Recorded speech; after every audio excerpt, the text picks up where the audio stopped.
Black women are gaining major political momentum across America. A new Associated Press article dives deep into the milestones Black women are achieving, from winning elections in local school board races to clinching congressional seats. Many Black women and Black communities have become energized by the Trump administration and its lack of national action to combat COVID-19, as well as the government's response to protests against police brutality and systemic racism. So Kat Stafford co-wrote that article, and she is joining me now.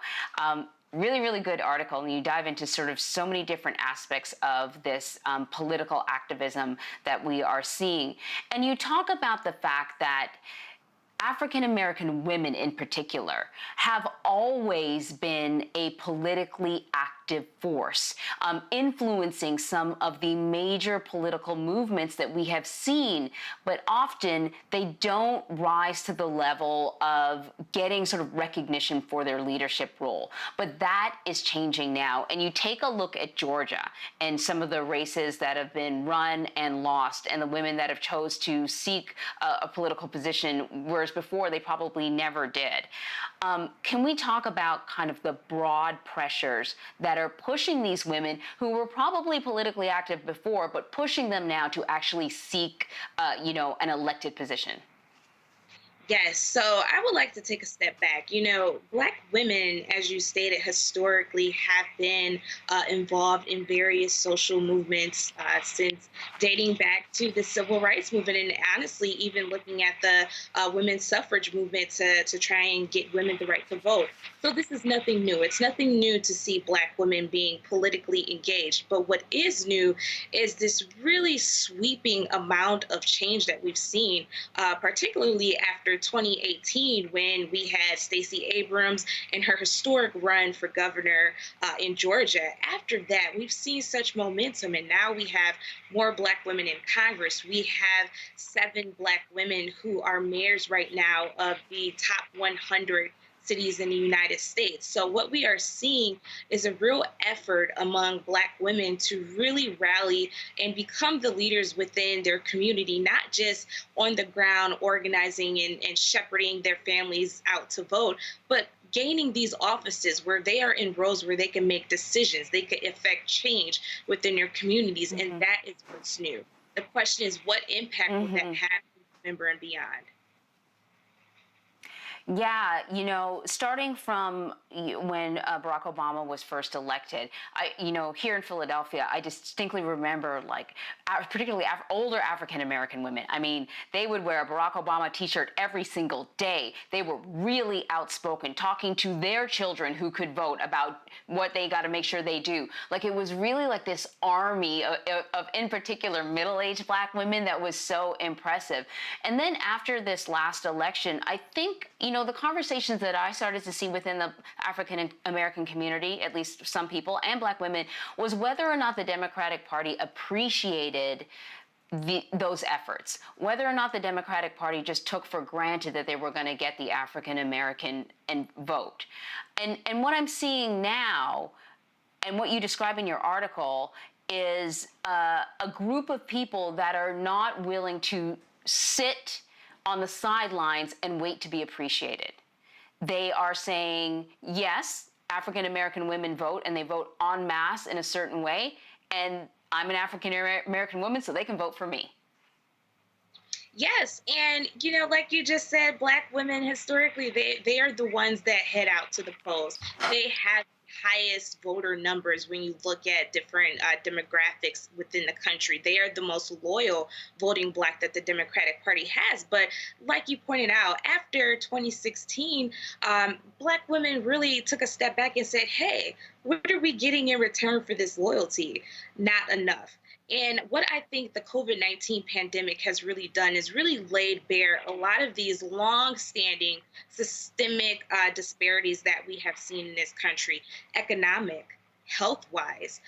We are in the midst of a racial reckoning around racism within policing and the need for criminal justice reform. So I think what we are seeing right now is Black women are taking stock of this situation. They're looking at the fact that they have been graduating from college in higher numbers than anyone else in the country, and yet they are still so far behind in terms of the wage gap. So they're saying we want to take control of our lives and we want to see change now. It's not enough for us to support you. We want to take control and we are demanding an overdue return on this loyalty that we have displayed. Yeah, I thought like one of the quotes that really stood out to me was from Latasha Brown, co-founder of Black Votes Matter, and she says, "Black women have done everything that America has told us was going to make us successful, and we're still at the bottom in terms of our return." I thought that was so telling because I don't even know if people are aware of the statistics surrounding African American women and being college graduates. Like, leaps and bounds. And you're right. We've been told over and over again, get a higher education, you'll get a better job, you'll get more security, you'll make more money. And still, as you point out a number of times in your article, African American women make significantly less than white men. I think was it 64 cents on the dollar? What was in your article? Yes, I mean, that's a staggering figure that you're right. I don't think a lot of people realize, but that's something Black women have been dealing with for a very long time. Yeah. So if anyone questioned the power of the Black female vote, they certainly saw it in South Carolina during the primaries with Joe Biden. That vote alone turned his entire campaign around. He went from being, I don't know if he could be on life support, to presumptive nominee. Yes, Black women literally transformed presidential candidate Joe Biden's chances. I mean, as you stated, he was at the bottom of the pack, and just overnight, after that South Carolina primary, he was the forefront. He was the leader. And so Black women, again, they're looking at their power and they're realizing, what that can wield. They want to affect, like I said, that criminal justice reform, but they want to see, whoever's the next president, whether that's Biden or if Trump gains reelection, they want to see someone really deal with these systemic issues like maternal health. Black women are more likely to die in childbirth.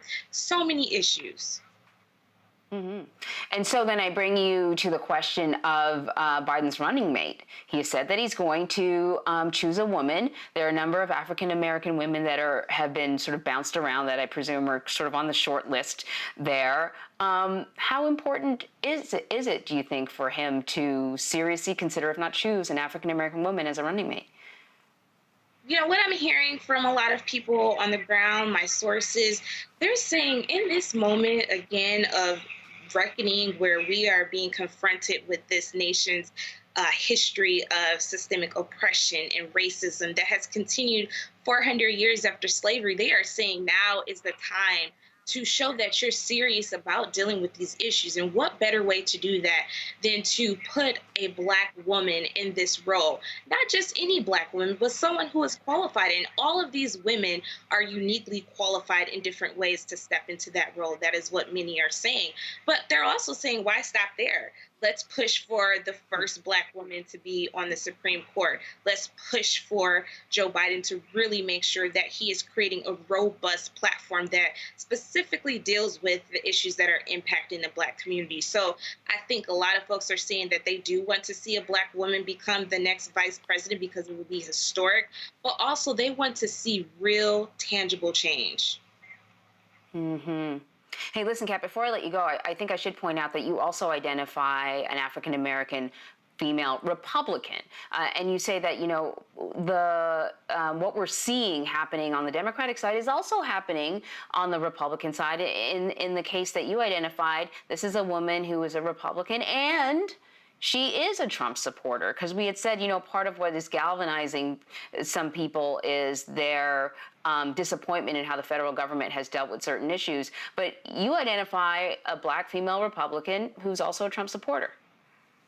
Yes, and I'm so glad you brought that up because I think what that shows is it really gets to the heart of something that I've been saying for quite some time, which is Black voters, Black women, we are not a monolith, right? So you will have a lot of people identify as Democrat, others who identify as Republican.